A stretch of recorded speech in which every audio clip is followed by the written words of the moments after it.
I woke up in the hospital bed with tubes still in my arms and a throbbing pain in my chest. The heart surgery had gone well, the doctors said. My condition was stable, and I was expected to make a full recovery. But when I reached for my phone on the bedside table, my world collapsed. One unread text message from Dana, my wife of 12 years. "The divorce is filed. I've moved on. Please don't contact me again." I stared at the screen, reading it 3 times. No call. No visit during my surgery. No flowers or get-well wishes. Just a cold, calculated message delivered while I was unconscious and vulnerable. My chest felt tight, but not from the operation. This was betrayal in its purest form. 20 minutes later, my lawyer called. His voice was shaky and uncertain. "Ray, we have a serious problem. Dana used the power of attorney you signed before surgery. She's liquidated everything." "What do you mean, everything?" I asked, though part of me already knew. "The investment property, the savings accounts, your father's trust fund. It's all gone. Transferred to accounts you can't access." I set the phone down slowly. $3.2 million. Gone. The lawyer's words echoed in my head as nurses checked my vitals and adjusted my medication. Dana now legally owned everything we'd built together, plus my entire inheritance. I remember signing something. I told my lawyer when he visited later that day. But I was so worried about the surgery, so scared I might not wake up. She said it was just in case something happened to me. He shook his head grimly, spreading legal documents across the hospital bed table. "The documents were processed legally while you were in surgery. She sold the investment property for $800,000 and moved everything into a joint account. Then she transferred it all to her personal account." I stared at the ceiling tiles, counting the small holes in each panel. No savings, no home to return to, and apparently no wife either. At 61 years old, recovering from major heart surgery, I had nothing left to my name except the clothes in my hospital bag. "What are my options?" I asked quietly. "Honestly, very few. Power of attorney gives her broad legal authority, unless we can prove she acted against your interests or used undue influence during your medical vulnerability." He left the sentence hanging, but I understood. I was broke, alone, and legally powerless. My former coworker Tom visited the next day, bringing flowers and trying to lift my spirits. We'd worked together for 15 years before I retired, and he was one of the few people who knew about my surgery. "Look at these vacation photos," he said cheerfully, scrolling through pictures on his phone. "Martha and I just got back from the Caribbean. Look at this sunset, Ray. Absolutely incredible." I nodded politely, trying to focus on his stories instead of my own problems. But then something in the background of one photo caught my eye. "Wait, go back to that one," I said, leaning forward. He swiped back to a beach bar scene. There, sitting at a table in the distance, was Dana. She wore a bright red bikini I'd never seen before, and oversized sunglasses. Next to her sat a man with dark hair and muscular arms. They were holding hands and laughing. "When was this taken?" I asked quietly, my heart starting to race. Tom checked the date stamp. 3 weeks ago. "Why? Do you know someone in the photo?"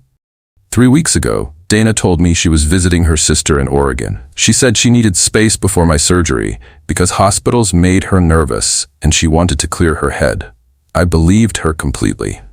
"It's nothing," I said, but my hands were shaking. Back home 2 days later, I sat in our empty house. Dana had taken most of the furniture, leaving only the basics. The place felt hollow and abandoned, like a crime scene after the police had collected evidence. I opened my laptop and logged into our bank records, searching for clues about what had really happened during those final weeks before my surgery. Most accounts showed 0 balances, but the transaction history was still visible. One transfer jumped out immediately, 2 months before my surgery. A $48,000 payment labeled consulting services. Dana had never mentioned hiring any consultant for anything. I clicked for more details. The payment went to someone named Jason K. Mitchell. The address was in Miami Beach, Florida. I grabbed my phone and searched the name online. Jason K. Mitchell. Personal trainer, Miami Beach. His Instagram profile was public, filled with shirtless photos, expensive cars, luxury restaurants, and recently, pictures with Dana at fancy beachfront locations. My stomach dropped as I scrolled through months of photos. Dana wasn't just cheating on me, she'd been funding this guy's lifestyle with my money. The consulting payment was dated right after Dana first mentioned needing space before my surgery. She hadn't just planned to leave me, she'd been systematically moving money to her boyfriend. I printed everything: screenshots, bank records, social media posts. If Dana thought I was too old and sick to fight back, she was about to learn otherwise. I found my copy of the living will and power of attorney documents in our home office filing cabinet. Dana must have forgotten about my obsessive habit of keeping duplicates and backup copies of everything important. I spread the papers across the dining room table and compared them line by line with the versions Dana had filed with the court. Something looked fundamentally wrong with my signature on the power of attorney document. I pulled out a magnifying glass and examined it carefully under the bright kitchen light. The handwriting was close, but not quite right. The R in Ray was too curved. I always wrote it with a sharp, angular style. And the Gibson looked rushed and unnatural, like someone was trying to copy it quickly. Then I noticed something else that made my blood run cold. The paper felt different, slightly thicker than the other documents in the set. I held it up to the light. Even the watermark was different. My heart started racing as the implications hit me. Had Dana switched out pages after I signed the original document? I remembered being groggy from the pre-surgery medication when she brought the papers to me. I'd signed without reading carefully, trusting her completely. If she had forged my signature or altered the documents after I signed them, that would be fraud. Criminal fraud that could send her to prison. I pulled up our phone bill online, methodically scrolling through 6 months of call records. Dana's number showed dozens of calls to the same Florida area code. I cross-referenced the number with Jason's contact information from his social media profiles. It was him. Starting 8 months ago, Dana had been calling Jason K. Mitchell almost every day. Some conversations lasted for hours, running up massive long-distance charges that I'd paid without question. But the location data revealed an even more damning pattern. While Dana told me she was in Oregon visiting her sister, her phone had been consistently pinging cell towers in Miami Beach. For 2 full weeks, every call, text, and data usage showed her exact location. I printed the phone records and highlighted every call to Jason with a yellow marker. The pattern was crystal clear. This relationship had started long before my surgery, long before she'd even mentioned divorce. Dana hadn't just abandoned me when I was most vulnerable. She'd been planning this betrayal for months, using my heart condition and upcoming surgery as the perfect cover story to steal everything and disappear with her lover. I thought about calling her, demanding answers and explanations. But something deeper told me to stay quiet. Let her think I was broken, defeated, and too weak to fight back. Meanwhile, I'd methodically gather evidence like the engineer I'd been for 40 years. Data didn't lie, and I was very good with data. The divorce papers arrived by certified mail 3 days later. I signed for them with shaking hands and read through every page carefully, my analytical mind dissecting each legal phrase and financial claim. Dana had cited emotional neglect and abandonment of spousal duties as grounds for divorce. But the section that really stung was her detailed claim that I had become unwilling to plan for end-of-life care and was creating an emotional burden during a medical crisis. She was using my heart surgery against me, making it sound like I was the problem. According to her statement, I'd become impossible to live with, refusing to discuss my medical issues and pushing her away when she tried to help. But buried deeper in the legal language, I found something much more interesting. Dana's financial affidavit listed our combined assets as minimal and claimed she had supported the household financially during Mr. Gibson's extended unemployment period. That was a complete lie. I'd been retired for 3 years, living comfortably off investment income and my father's inheritance. Dana knew exactly how much money we had. She'd helped me manage the portfolio for years. By dramatically underreporting our assets to the court, Dana had committed perjury. The judge was making decisions about property division based on completely false information. I made detailed notes in the margins. My lawyer needed to see this immediately. I remembered Dana asking about a safety deposit box key just 1 month before my surgery. She claimed she'd lost her copy and needed mine just in case something happened. while I was in the hospital. I'd handed it over without a second thought. We'd been married 12 years. I trusted her with everything, including my life.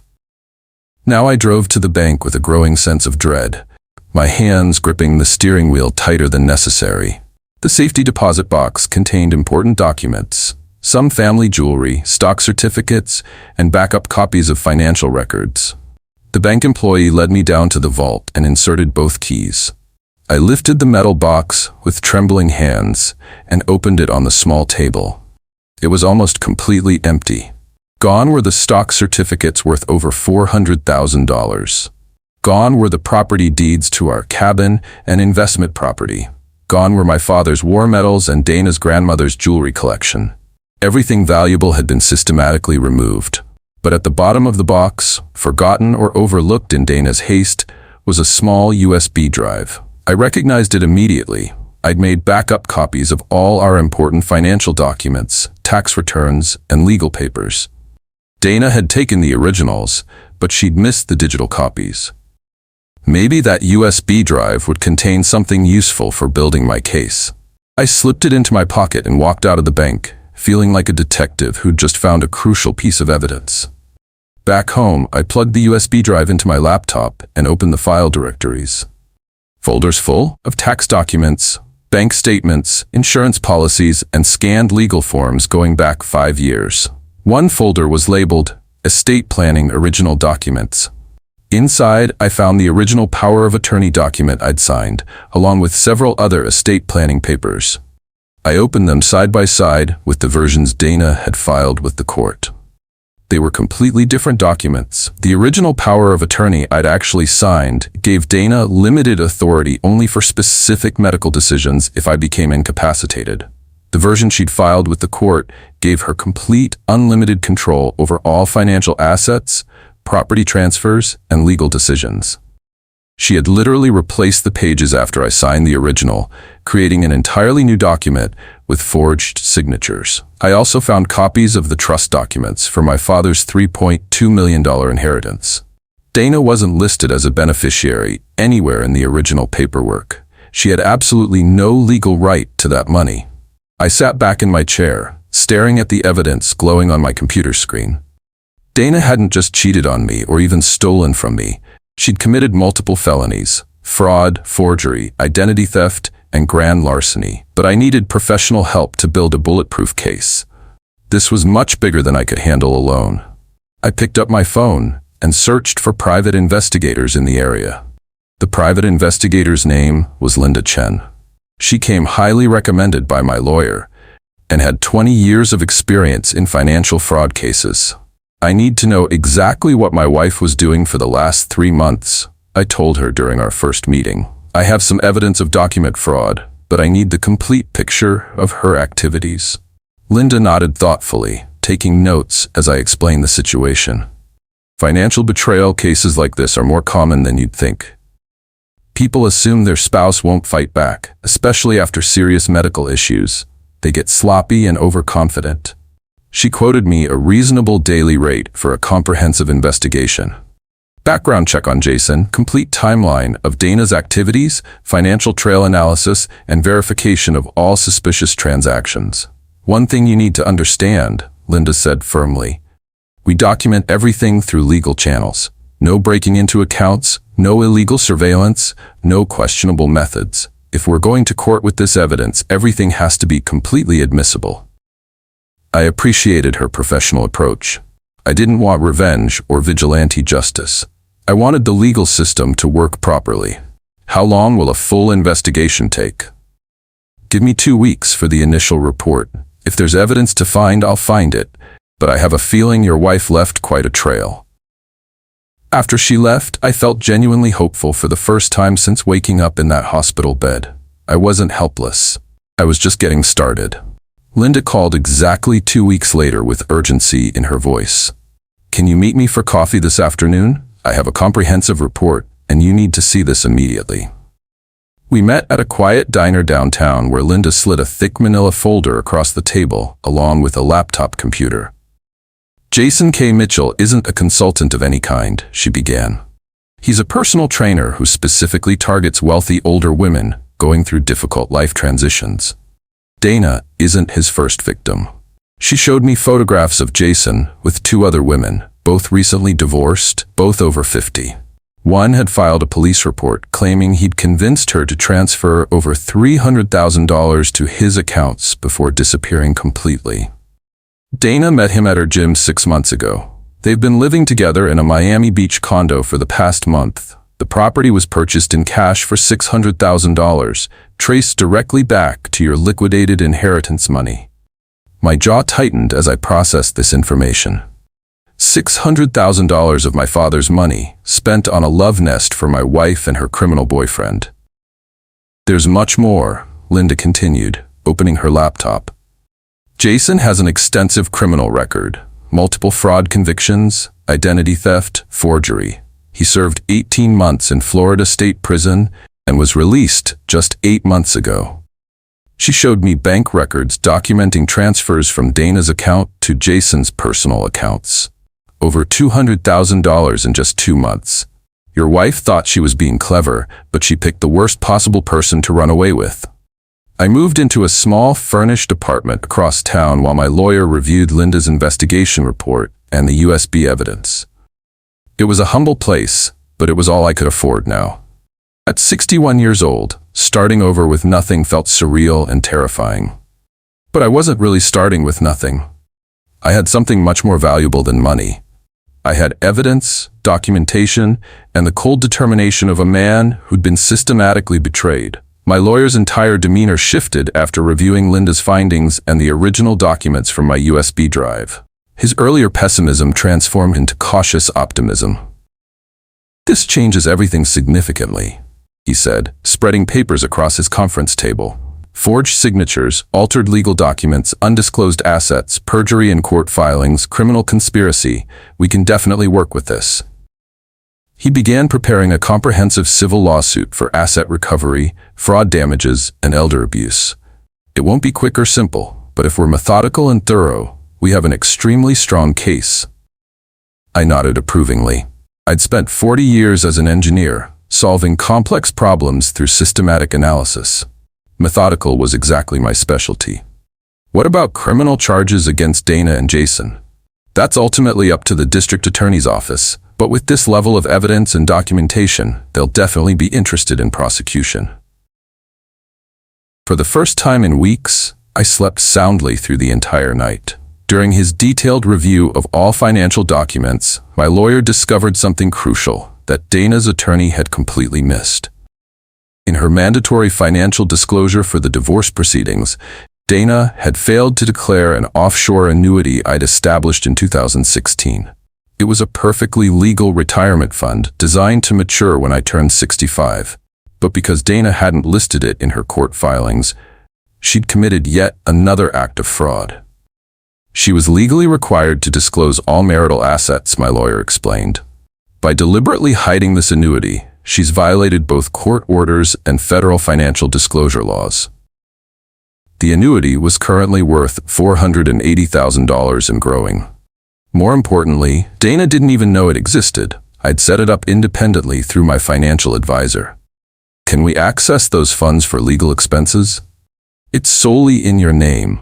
She never had any legal authority over it, and her power of attorney specifically didn't extend to assets she wasn't aware of. I felt a cold satisfaction spreading through my chest.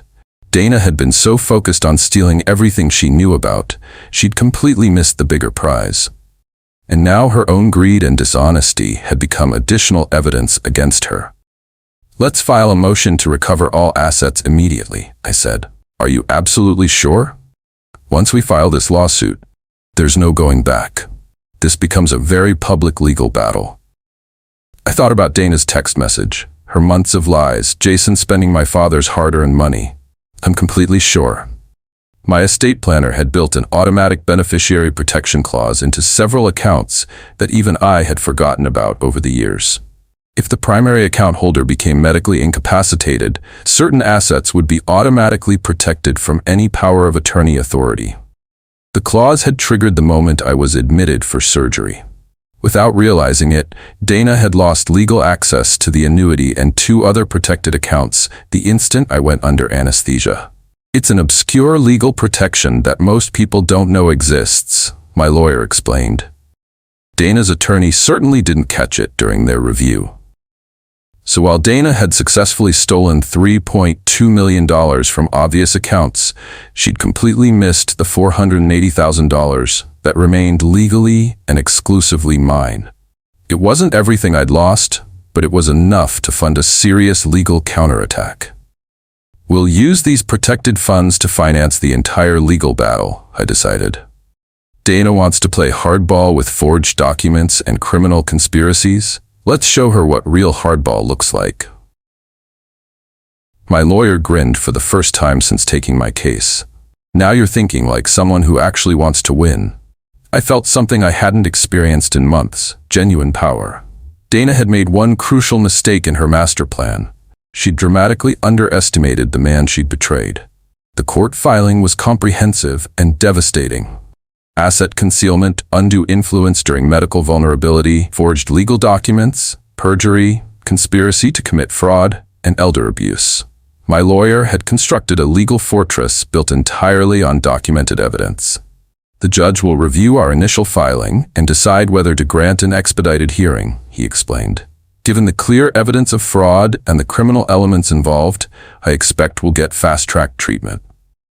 Within 1 week, we had a court date. The judge had personally reviewed our initial evidence packet and was clearly very interested in the case.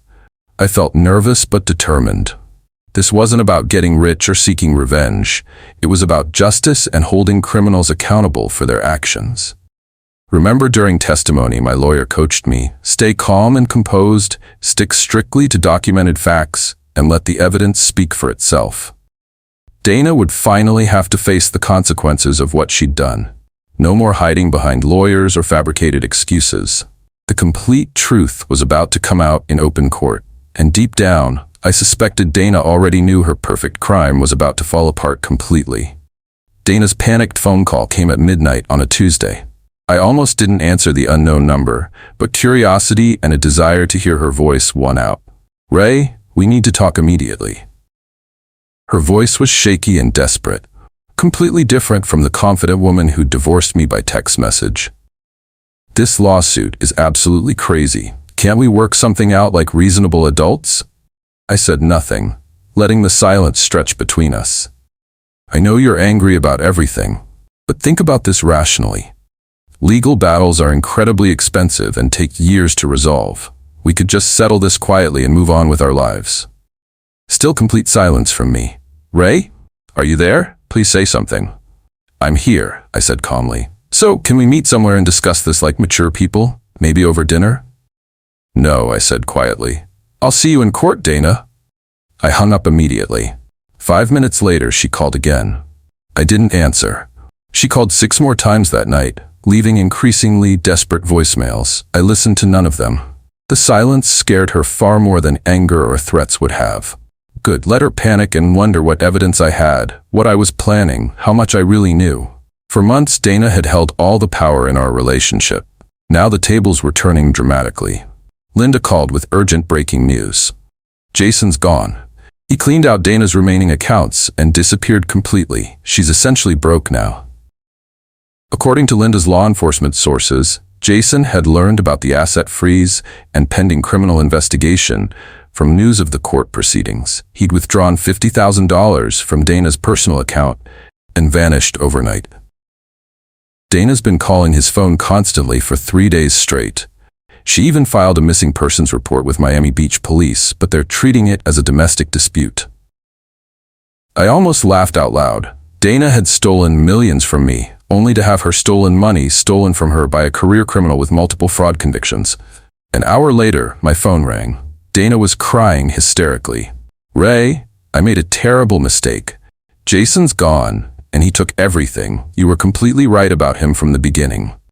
I listened without speaking, letting her desperation fill the silence.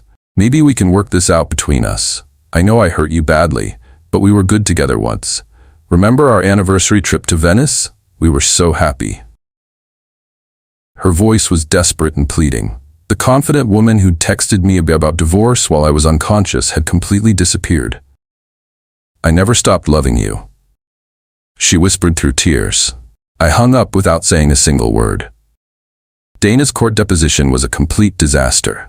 Under oath and intense questioning, she contradicted herself repeatedly about my mental state during the surgery preparation period. First, she claimed I was completely coherent and lucid when I signed the legal documents. Then, minutes later, she testified that I was too heavily medicated to make good decisions about anything. My lawyer pressed her relentlessly on the timeline. When exactly did Mr. Gibson sign the power of attorney documents? During the week before his surgery. And you just testified under oath that he was completely coherent? Yes, that's correct.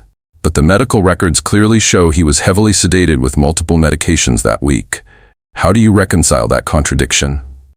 Dana's lawyer objected frantically, but the damage was already done.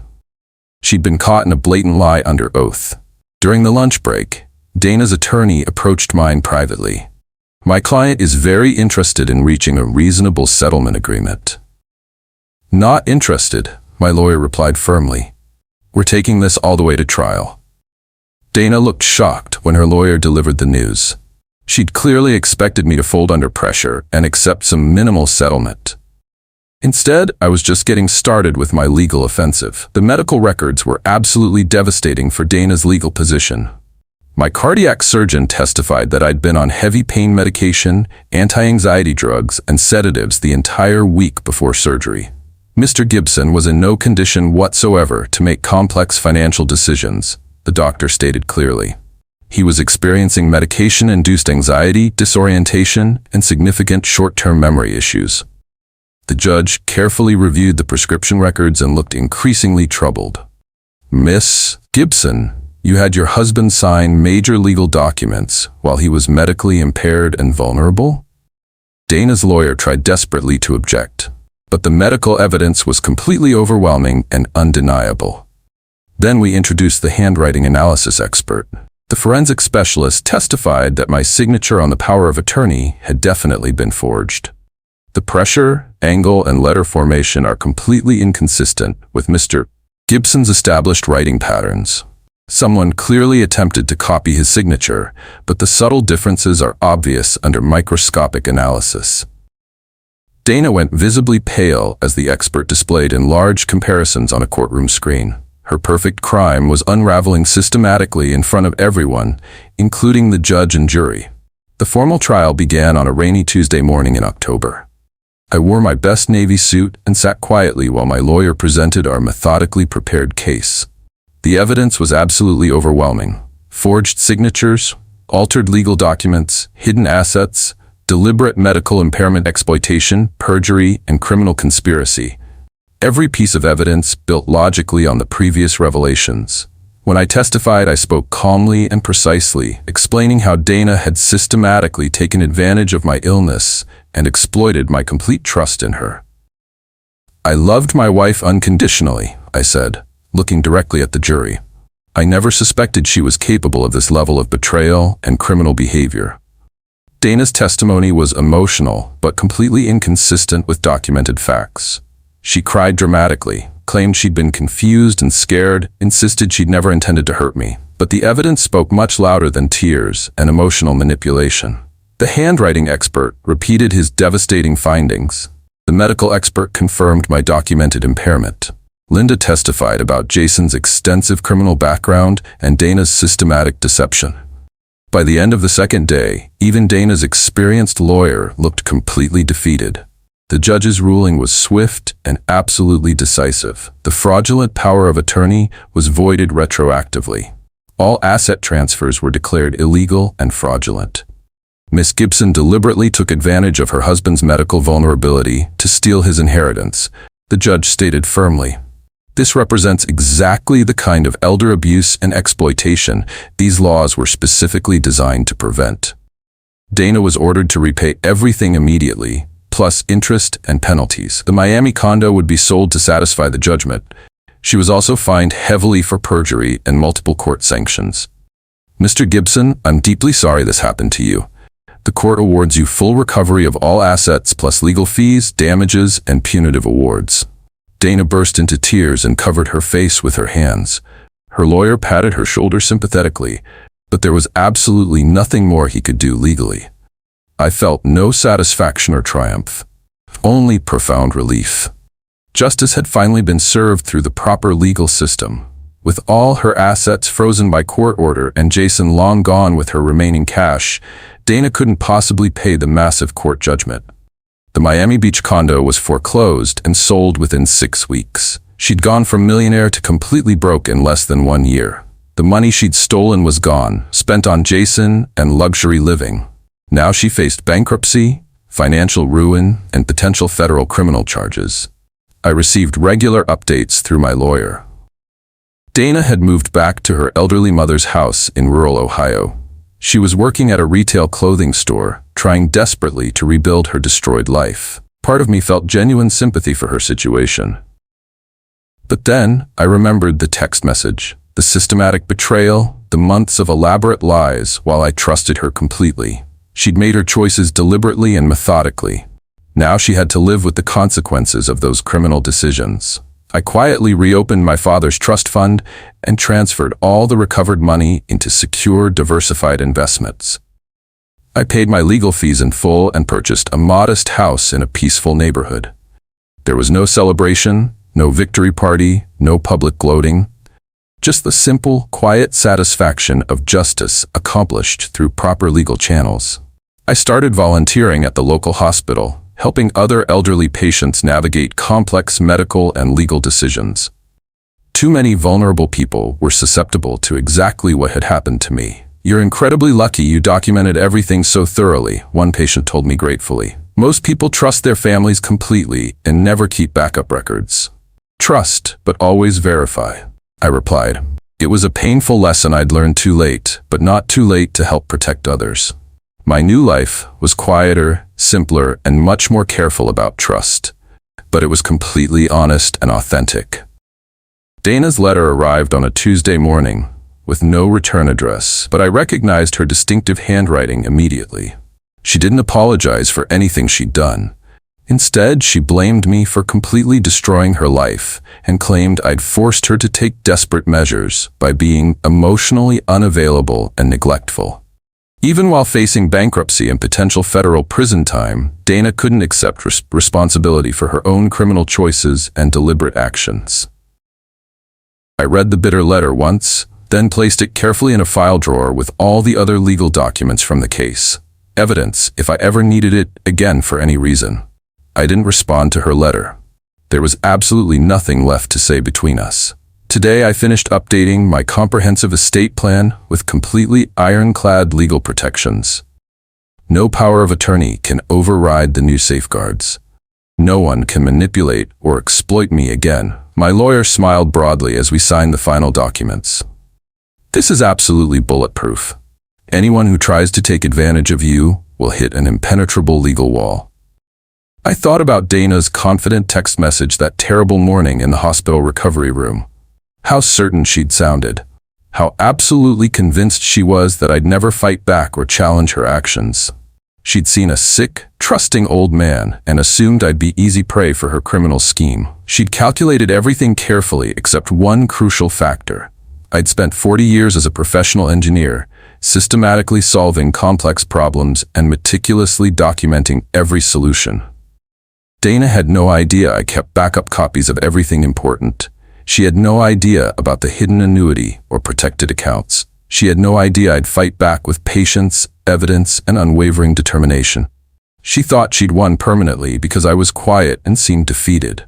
But the whole time, I was methodically documenting everything, building an unbreakable case. She had no idea I wasn't done yet.